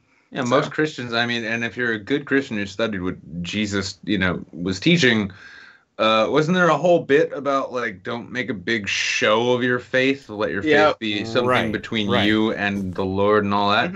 And I think by and large, most Christians, most religious people in general get that. But it's just, I mean, like, you know, it's like, I bet 99.5%, well, I'll say, let's drop that down to 85% of Muslims didn't give a fuck about the Charlie Hebdo cartoon, right? Yeah. Yeah. Oh, yeah. But those aren't the ones we hear about. And I think the worst part here, though, is that the people that we're citing here, like, maybe I could be wrong. Paul Joseph Watson could be this, like, ardent, practicing Christian, really loves Jesus, all that shit. But this really, I mean, like, given the history of people like himself, like Margaret Spelly and James Woods too, this was like it was like an SJW seeing someone being misgendered on Twitter. Yeah, it's just pandering to their right-wing people. My dick is so hard right now. I can't wait to get upset about this in public. I hope I get clicks out of it. You know? There's the other side to this too, and there's like so Google will do things like they'll make a doodle about the holiday Holi, the festival of color. You know, they'll do Islamic Islamic little like Google doodles and shit like that and that sort of thing. Yeah. But I'm okay. Look, I'm a regular fucking guy. I'm a regular fucking guy. I like to cruise my fucking internet, look at my fucking memes, look at my porn, do whatever the fuck that I try to do. I go to Google, and if there's a fucking Google Doodle, I don't fucking pay attention. I don't fucking care. If they decide that they want to do, like, the religious holiday fucking Holi, or they want to do, like, a little Google Doodle about Ramadan, I don't care. I don't fucking care. I don't give a shit. Oh, okay, I'm looking for fucking you know, some gross, disgusting thing that I'm trying to find on the internet. I don't give a fuck. I don't give a fuck. I don't give a fuck if they're gonna try and, like, embrace this or embrace that, or they don't embrace this or they don't embrace that. Why? Because it does not fucking bother me. It doesn't faze me. My life is not so fucking fragile that my happiness can be held hostage by whether or not Google does or does not make a fucking doodle about the thing that is relevant to me. My life will not be fucking hijacked by whether or not Google thinks that my actual political priorities are a priority for them. I don't fucking care. I don't care. And neither should you. Nobody should give a fuck. Stop giving a shit about this shit. It's stupid. That being said, though, I would like to say that every time February the 17th shows up and I don't see a zebra on Google's front page, I feel like I could set the goddamn world on fire for the absence of respect for my faith and my religion. I mean, like, you know, why aren't Moon Jews celebrated every Monday? Why are people so fragile? This is like kind of sort of a real thing. Like, you go to jewelry stores and there's like you can easily find a cross or a Star of David, or I think there's even at like Alex and Annie, like a really popular charm bracelet store. I think they have some sort of Islamic symbol on one of their charms. I could be wrong, but they have a lot of like Catholic saints and Christian stuff. But yeah, I can't easily go to a jewelry store and find a nice atheist charm for my bracelet or a nice atheist necklace. Like, you can find the cross. And like where's like, my fedora pendant, huh? Yeah, well, no, like, just for Christians to constantly be like, oh, we're not accepted in mainstream culture. I'm like, go to the mall, go to fucking Walmart, and you can easily find like things that are made for you as a Christian. Like, yeah, or go to a Christian jewelry store. There are plenty of them. People just love to be offended. That's the thing. And I think, and you know what, it's. You know, so it's funny because, like, so the right will constantly just try to say, like, oh, the leftists are all triggered. Now, let me tell you how Google defied ancient tradition by denouncing and erasing the identities of Christians. You know, it's like, it seems to be the way of things. It's like, you know, and there's two types of people. There are the outrage porn addicts, the people who love to find things to be offended by. And then there are the outrage porn mongers, the people who really just, they live, and this goes from like Jerry Falwell up through a few fucking dozen YouTubers I can think about, who exist strictly just to stir pots, stir outrage, and then thump their chest and stomp on the terra to show everybody, and it's not virtue, no, they just care a lot about what matters. That's what they're signaling to everybody. And it's, you know, I mean, I'm glad to see that, even though, I mean, like, the levels of religiosity, all in all, are generally on the decline in the West here. And I think that's a generally good thing, because if you need to be threatened with hellfire in order not to be a fucking, like, victimizing douchebag, then you're not a good person to begin with. But all the same, as more people really take on their religion, and I mean, I used to be sort of anti-theistic, and then for like about a year, I worked alongside this friend of mine. He was a former youth pastor, right? He's a great guy. I've streamed with him. He's good people, and well, like, I think it's fine to be anti-theistic and still get along with religious people and still respect them as people. And like, I'm not like, as an anti-theist, I'm not. Too. Yeah, but as an anti-theist, I'm not gonna actively like go up to religious people and be like, "Don't believe what you believe." I just actively believe that religion hurts society, and I think it's better off without it. I don't think we should do it by force or anything like that. It's just all about reason and logic for me. Just talk it out. You know, even with that, like, let's say, even if we couldn't rid the world of religion, as like, you know, a lot of anti-theists would like. You know, I do enjoy when you see and you meet people who remind you that, like, even deeply religious people, they're not necessarily fundamentalists. They're not necessarily crazy people. And if it's the kind of thing, like, if faith and religion can become more and more of a personal thing, then I think it's all the much better, because it's like the people who believe in karma, right? I mean, there's no fucking reason to believe that there's any kind of sense of justice in the universe or anything like that. But if it, if it helps you get through the day, if it helps you get by, more fucking power to you. With this Google story, I can understand, like, if it had been a thing about, if it had been a more subtle sort of comment, like, well, that's kind of fucked up that Google did nothing to celebrate Easter when, like, every obscure, like, feminist or social justice or Islamic fucking thing that comes up, basically anything that the EU would just lose its shit about. Anytime that comes up, oh, we got a whole doodle for that. I mean, it is kind of fucked up that they didn't it is a little bit weird that, like, something like with Easter eggs and bunnies and stuff, they could have at least done. Like, they could have done the secular version of Easter. But right. Or even fuck it. I mean, like, fuck it. I mean, I really, honestly, here's the thing too: is as somebody who's not a fan of religion and all of that, if I'd have punched up Google to go search and find out that Stacy Keach is actually still alive, I didn't know that, by the way, and Paul Hogan too. If I went to go find out that Paul Hogan and Stacy Keach were still alive, and I saw, like, the L in Google was a crucifix, I'd be like, well, that's a little morbid. And then I'd go find out whether or not Stacy Keach and Paul Hogan were still alive. Wouldn't give a fuck. Yeah. I mean, even that's not that bad. So it is a little fucked up. I think it is really, in this sense, the reaction to the absence of a thing, which really fucking drove that shit home. Because, for fuck's sake, I mean, I think I met you, Alyssa, during Gamergate, right? And so many, especially the new media stars, right? The new darlings of this new edgy punk rock right wing. They spent so much time bashing these outrage porn addicts just to turn around and become their own fashionable punk rock version of it themselves. Yeah. So that's a little cringy. And that's why this has been our cringe of the week. Yeah. Oh yeah. No, it's super cringe, man. Super fucking cringe. We have one other thing that we gotta watch real quick. And this is this. Subscribe to the YouTube Saints, because even I do charity for tax purposes.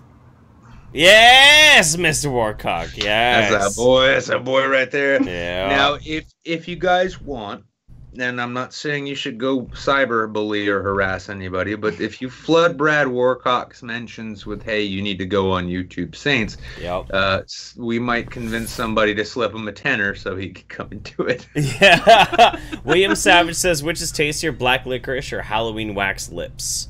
Oh, God. They're exactly the same. They taste like fucking trash, man. Just trash. Super trash. Oh, my God. What the fuck is my goddamn pocket blowing up for? Your phone, man, it's going out. It's going out of control. And while you're checking that out, I would like to extend a hearty and heartfelt welcome to all of the little baby hate boners who have apparently been popping up in the comments tonight in the chat. There, you guys, listen. I know you guys came around just because you were of your own mindset. It's not because you're you're just flooding in here for some dumb shit reason. But we appreciate your views. We appreciate not your views on things. Those are You will garbage. not fucking believe this. The views here. You will not fucking believe what just happened. What just happened? Okay, so like you get hate boners and you getting texted hate boners now? No. You know what? Let me. You know what? I'm actually very upset right now, and I just want to say what just happened. What just happened? So before I do YouTube Saints, a lot of time I like to go to Subway. I'll go and get myself a fucking full foot-long sandwich. I'll eat one half before we do the show, and then I'll drink a bottle of fucking wine, maybe a beer. And then at the end, I will sit back and I will eat that second half of the sandwich. I'll do a little bit of a workout. I'll kind of like chill myself out, make sure I'm not going to have a hangover the next day and that sort of thing. And then go to bed. But that second half of the sandwich is actually very fucking important to me. It's extremely important to me. Apparently, my dog got a hold of my fucking second half of my sandwich, and it's gone! See, that's what happens when you talk shit about Jesus on Google. So now the only thing I have to take comfort in now is this giant keg of pineapple-flavored Hefeweizen. Sounds awful. I'm gonna kill myself. I'm drinking. Okay, no, anyway. Well, no, listen, you can't kill yourself. We haven't gotten the $100 donation or the $1,000 donation for you to finish off that bottle. So Rhino says, Google sends birthday doodles. They can have you check a box to get doodles if your faith is that fucking fragile. Oh, shit. Fair. Avalon Lund Goldstein, the Romans didn't do nothing. Too true. Noble Yeti, happy Zombie Jesus Day, everybody. Thank you very much, buddy. Gonzo Duke says, I demand Google show a doodle of a 300-pound man shoving a banana up his ass to validate my atheism. That's right. That's right. Yeah. That's right. I will say, though, I really do hope that on the 20th of this month, that it's all just weed shit, because then that'll just twist Paul's little nipples endlessly. Fucking sandwich. He'll be chafing like a man without starch. Ha! My fucking sandwich, man. No, it's I'm so depressed now. God damn it. This has suddenly turned into an episode of Adventure Time, everybody. By the way, this episode of YouTube Saints brought to you by Adventure Time. You can catch it on Cartoon Network after the show. All right. Anyway, that's pretty much it. I don't think I'm fishing for sponsors in the right way. We're doing our best, though. That's for sure. Anyway, ladies and gentlemen, this has been YouTube Saints live from our new studio. Hope you guys like it. Hope you enjoy it. Check us out every single week right here on Sunday, 7:30 Pacific Standard Time, 10:30 Eastern Standard Time. Check us out on Thursday on Twitch, and stay tuned to what we're going to be doing, because we're going to be expanding more shows, more interesting stuff. We're going to be here. Hope you're there too. But otherwise, the last thing we have to say is, what do you want to say, Kilgore? I don't know what I want to say. Don't feel like you're on the spot or anything. Yeah, I know. Come up with something witty, clever, poignant, and deep at the same time. 3, 2, 1, go. Do drugs. Do drugs and hail Satan. Do YouTube with editing and whatnot. Yeah, do drugs and subscribe to all of the channels listed below, and also do go check out that fundraiser if you can help kick some coin towards funeral expenses. That's a good thing to do. Hey, and press 1 for our first ever female guest, everybody. Have a good one. Good night, everybody. Good night. Fuck you. Fuck off forever. That was warm.